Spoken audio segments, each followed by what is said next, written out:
बच्चों, मेरा नाम है मोहित और आपका स्वागत है हमारे YouTube चैनल हिस्ट्री चैंपियन में। तो जैसा कि आप जानते हो, आपका हिंदी साहित्य का जो अगला पेपर होने वाला है आधुनिक साहित्य का। कौन सा पेपर होगा? आधुनिक साहित्य का जो पेपर होगा, इससे संबंधित जितने महत्वपूर्ण प्रश्न होने वाले हैं सारे के सारे मैं आपको करवाने वाला हूँ।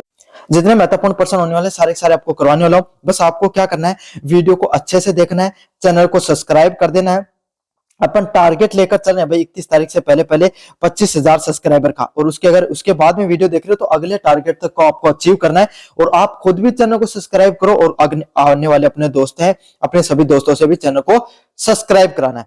साथ के साथ आपके सामने जो कोने में जो व्यू प्रोडक्ट वाला ऑप्शन है, कोने में जो व्यू प्रोडक्ट वाला ऑप्शन है, इस पे क्लिक करके अगर फ्लिपकार्ट मित्रा से कोई प्रोडक्ट खरीदोगे, सबसे ज्यादा डिस्काउंट आपको देखने को मिलेगा। साथ के साथ जो डिस्क्रिप्शन में टेलीग्राम का लिंक है, उस टेलीग्राम के लिंक पे क्लिक करके आप ये जो पीडीएफ पढ़ा रहा हूं वो फ्री में प्राप्त कर सकते हो। चलिए शुरू करते हैं भाई आपके सामने प्रश्न की तरफ। निराला की जागो फिर एक बार अथवा बादल राग कविता का काव्यात्मक विशेषताओं के बारे में विवेचना कीजिए। मतलब जो निराला है उसके द्वारा जागो फिर एक बार अथवा बादल राग की जो कविता उसकी काव्यात्मक विशेषताएं क्या होती है उसके बारे में आपको विस्तार से बताना है। अगले वाला प्रश्न है, महाप्राण सूर्यकांत त्रिपाठी निराला को छायावाद के सबसे क्रांतिकारी कवियों में से माना जाता है। मतलब महाप्राण सूर्यकांत त्रिपाठी निराला है ना, वो छायावाद के जितने भी कवि हुए उन सभी कवियों में से सबसे क्रांतिकारी कवि के रूप में किसको माना जाता है भाई? आपके सामने सूर्यकांत त्रिपाठी निराला को माना जाता है। किसको माना जाता है? सूर्यकांत त्रिपाठी निराला को माना जाता है। उनकी कविताओं में जागो फिर एक बार और बादल राग जिनके काव्य कौशल की दो अलग अलग पक्षों को उजागर किया है। उन्होंने क्या किया? जागो एक बार और बादल राग के अंदर जो कविताओं को लिखने का जो कौशल है ना, उसके दो अलग अलग पक्षों को उन्होंने दिखाने का प्रयास किया है भाई। समझ में आ गया? तो काव्य को लिखने का जो कौशल है उसको अलग अलग भाग, अलग अलग कौशल, अलग अलग पक्षों में उन्होंने दिखाने का प्रयास उनके द्वारा किया गया है। क्या है भाई उनके द्वारा काव्यगत विशेषताएं? क्या भाई कैसे उनके पक्ष हैं, कैसे उनका लिखने का तरीका इतना शानदार था कि सभी लोगों को अच्छा लगता था। छायावाद के सबसे शानदार कविताएं और जो उनके द्वारा लिखी गई सबसे क्रांतिकारी कवियों के रूप में सूर्यकांत त्रिपाठी निराला का नाम क्यों जाना जाता है? काव्यगत विशेषताओं की बात करें, राष्ट्रीय जागरण और ओज। जागो फिर एक बार कविता ने निराला को भारत की सुस्त चेतना को जगाने का प्रयास किया। मतलब जो जागो एक फिर जो कविता है उसमें जो निराला है उसने क्या किया? भारत के अंदर जो सुस्त चेतना है, मतलब जो लोग हैं आपके सामने, जो लोग हैं, जो क्रांतिकारी लोग हैं, वो उनकी जो चेतना है वो खत्म हो चुके हैं। वो अंग्रेजों के खिलाफ भारत की मातृभूमि और जो क्रांतिकारी विचारधारा है वो जो उनके अंदर सो गई थी, जो सुस्त पड़ चुकी थी, उस चेतना को एक बार फिर जागृत करने का प्रयास किया है, जगाने का प्रयास किया है। वे गुरु गोविंद सिंह और वीरों की बलिदान का स्मरण कराते हुए परिधानों की बेड़ियों को तोड़ने का आह्वान करते हैं। क्या करते हैं? गुरु गोविंद सिंह और वीरों की बलिदान का क्या करते हैं भाई? गुरु गोविंद सिंह है आपके सामने और जिनको वीरों की बलिदान का स्मरण कराते हैं। गुरु गोविंद है, गुरु गोविंद सिंह है जो आपके सामने सिख धर्म के आपके सामने संत माने जाते हैं, जिन्होंने आपके सामने जो मुगल हुआ करते थे उनके खिलाफ अपना जो क्या किया था भाई खालसा पद्धति वो चलाई थी उनके द्वारा। तो उसी तरीके से उन्होंने अपनी वीर भूमि के लिए, अपनी जन्मभूमि के लिए मर मिटने का काम किया था। उसी के रूप में सभी जो भारत के वीर बलिदान है, उनका जो वीर बलिदान अपनी मातृभूमि का, उसको बताने के लिए, उसके माध्यम से सभी लोगों को जागृत करने का प्रयास किया है। उनका जो स्मरण कराकर उनको ये कहा है कि आपको अपनी परिधान की बेड़ियों तोड़ो और आप क्या करो भाई? आप उनसे सीखो, गुरु गोविंद सिंह से, कैसे उन्होंने अपने जीवन में जो अपनी वीर भूमि के लिए अपना जीवन है उसको त्याग दिया था। और इस कविताओं में वीर रस की प्रधानता देखने को मिली है। जो उनके द्वारा कविताएं लिखी गई उनके अंदर वीर रस की प्रधानता देखने को मिलती है। कौन से रस की? वीर रस की प्रधानता देखने को मिलती है। कौन से रस की प्रधानता देखने को मिलती है भाई? वीर रस है, उसकी प्रधानता मुख्यतः देखने को मिलती है। अगले वाला पॉइंट है क्रांति का स्वर। बादल राग कविता में निराला ने बादल की क्रांति को दूत माना है। क्या माना है?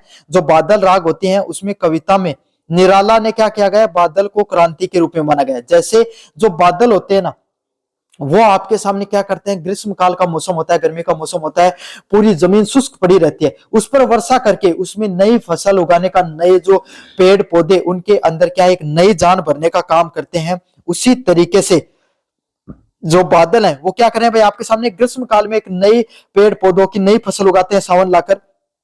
तो उसी तरीके से बादलों को उन्होंने किस रूप में दिखाया, क्रांति के रूप में, एक बदलाव के रूप में दिखाया।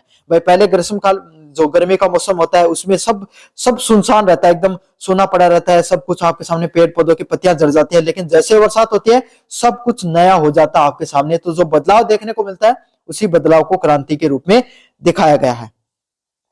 वे बादलों के माध्यम से समाज के शोषित वर्ग, किसानों, सुख और पूंजीपतियों के विनाश का चित्रण करते हैं। वो क्या कहते हैं आपके सामने, जो बादल के द्वारा जो क्रांति की जाती है, जहां आपके सामने जो बादल है उसको वो क्या करता है आपके सामने, जो प्रकृति में बदलाव लाता है, उसी तरीके से जो समाज के अंदर जो शोषित वर्ग है, खास करके जो किसान वर्ग है, मजदूर वर्ग है, एक गरीब तबका है समाज का, उसके अंदर एक क्रांति की जरूरत है, जिसे सुख और पूंजीपतियों के विनाश का चित्रण करते हैं। वो क्या दिखाते हैं, जो हमारे गरीब और किसान वर्ग है इसमें क्या कर दिया गया भाई, आपके सामने जो सुखी और जो पूंजीपति लोग हैं इन्होंने पूरा का पूरा अपने जो पूरा देश है उस पर क्या कर लिया भाई, एक प्रकार से कब्जा कर लिया। क्या कर लिया है, पूरे के पूरे देश के ऊपर, पूरे के पूरे जो जितनी भी जनता है, लोग हैं, उनके ऊपर उनके द्वारा क्या कर लिया गया है, उनके द्वारा कब्जा कर लिया गया है।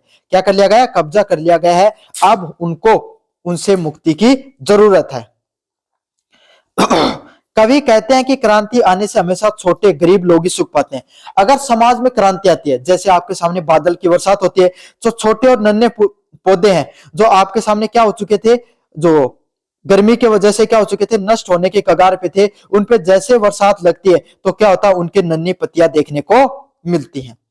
इसी तरीके से समाज में जब क्रांति आती है, इसी तरीके से जब समाज में क्रांति आती है तो हमेशा छोटा और जो गरीब लोग हैं, कौन, हमेशा छोटे और जो गरीब लोग हैं उनको सुख प्राप्त होता है। क्या होता है, उनको सुख प्राप्त होने का काम होता है।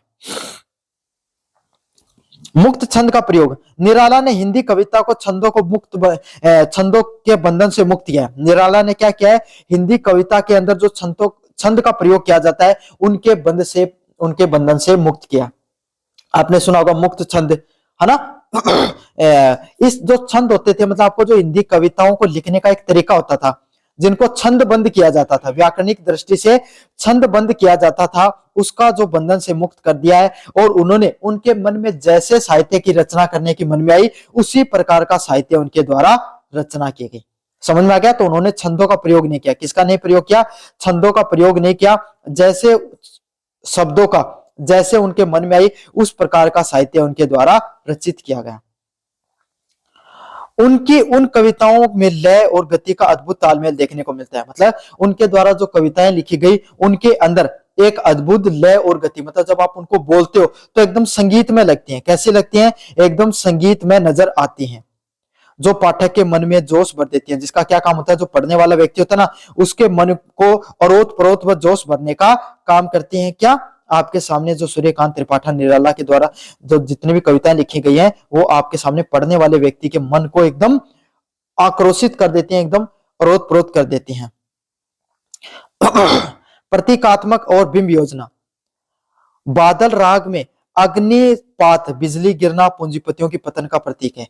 क्या दिखाया गया है आपके सामने, बादल राग में जैसे बिजली गिरती है तो बिजली गिरने से क्या होता है भाई, आपके सामने कोई भी चीज होती है वो नष्ट हो जाती है। तो यही चीज है भाई आपके सामने, जब अग्निपात होता है, जब बिजली गिर रही है तो बिजली गिरने को किसके प्रतीक के रूप में दिखाया गया है, पूंजीपतियों के आपके सामने नष्ट होने के रूप में।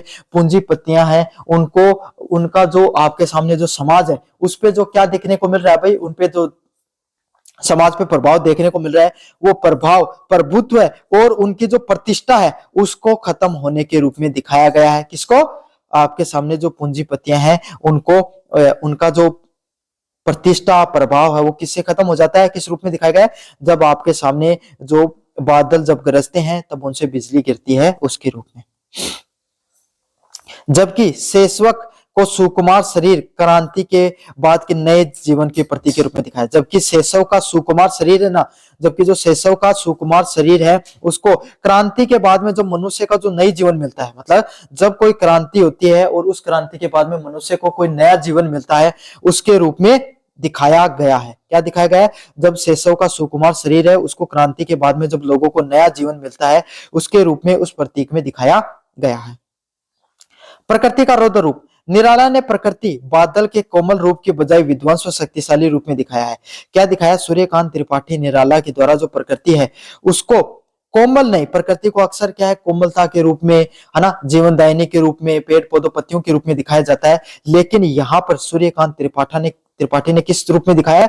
विध्वंसक के रूप में, नष्ट होने वाली रूप में, जो सबको तोड़ फोड़ मचा दे, इस रूप में दिखाया गया है, जो परिवर्तन के लिए आवश्यक है। किस रूप में आवश्यक है भाई? अगर समाज में परिवर्तन की जरूरत है तो आपके सामने प्रकृति का जो विध्वंसक रूप है उसके बारे में दिखाना जरूरी है।